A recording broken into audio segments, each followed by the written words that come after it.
আসসালামু আলাইকুম। আশা রাখছি এই শীতে সবাই ভালো আছে। আলহামদুলিল্লাহ।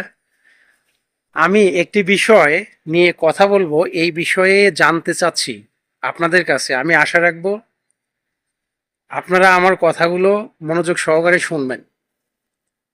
আপনি যেখানেই অবস্থান করেন অবশ্যই দেখে থাকবেন যে আপনার নিকট কিছু ব্যক্তি সাহায্যের জন্য আসে।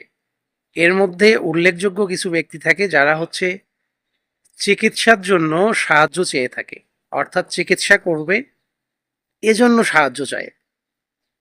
এখন আমরা আমাদের সামর্থ্য অনুযায়ী সাহায্য করে থাকি, 5 টাকা 10 টাকা যতটুকুই পারি না কেন আমরা কিন্তু সাহায্য দেই। এর মধ্যে অনেক মানুষ এসে বলে যে আমার কিডনি ড্যামেজ হয়ে গেছে, অর্থাৎ আমার আত্মীয় স্বজনের কিংবা তার নিজের জন্য কিংবা ক্যান্সার ইত্যাদি চিকিৎসা করতে এত লাখ টাকা লাগবে, এরকম ভাবে বলে। এখন আমি যে বিষয়টি জানতে চাচ্ছি, মূল যে বিষয়টি জানতে চাচ্ছি সেটি বলি। সেটি হচ্ছে এই যে চিকিৎসা করতে স- ধরুন 2 লাখ টাকা লাগবে, কোনো ব্যক্তি এসে বললো চিকিৎসার জন্য 2 লাখ টাকা লাগবে, সাহায্য চেয়ে এসেছি, সাহায্যের জন্য এসেছি। এখন চিকিৎসার জন্য তার 2 লাখ টাকা লাগবে, সে সাহায্য চাইতে এসেছে, ভালো।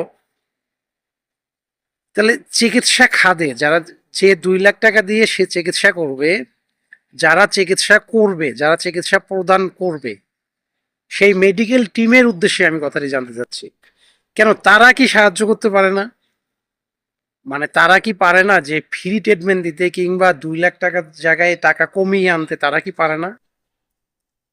মানে মেডিকেল টিমগুলো কেন সাহায্যের হাত বাড়িয়ে দেয় না? মেডিকেল টিমগুলো কেন বলে না যে গরিব মানুষ, তার চিকিৎসাটা ফ্রি করি ইত্যাদি এ ধরনের কথা?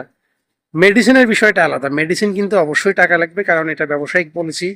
কিন্তু একজন ডক্টর, ওই যে যারা এসে বলে না যে আমার চিকিৎসার জন্য 2 লাখ কিংবা 1 লাখ টাকা লাগবে, যার কারণে সাহায্য চাচ্ছি, দেন যতটুকু পারেন দেন, তো আমরা তো দিয়ে থাকি। কিন্তু যে ডক্টর সেই অপারেশনটা করবে, সেই চিকিৎসা প্রদান করবে, তবে তারা কেন ছাড় দেয় না? নাকি তারা ছাড় দেয়, তারা ছাড় দেওয়ার পরে এসেও এই সমস্ত লোকজন এসে বলে যে আমার শরীরে এই রোগ বাসা বেঁধেছে, তার চিকিৎসা করব, তার চিকিৎসার জন্য এতগুলো টাকা লাগবে? বিষয়টা কি এমন?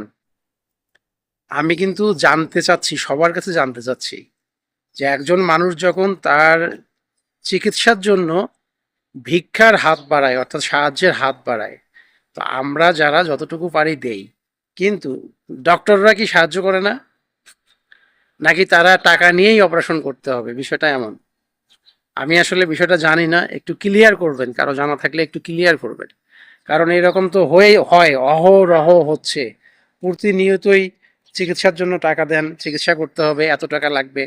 তো এত টাকা যে লাগবে, এই এত টাকা যারা নিবে তারা কেন ছাড় দেয় না? নাকি তারা ছাড় দেওয়ার পরেও এই ব্যক্তিগুলো সাহায্যের জন্য আসে? এটি আসলে আমি জানতে চাচ্ছি, একটু জানাবেন, আশা রাখবো যে জানাবেন। ভালো থাকবেন, আল্লাহ হাফেজ।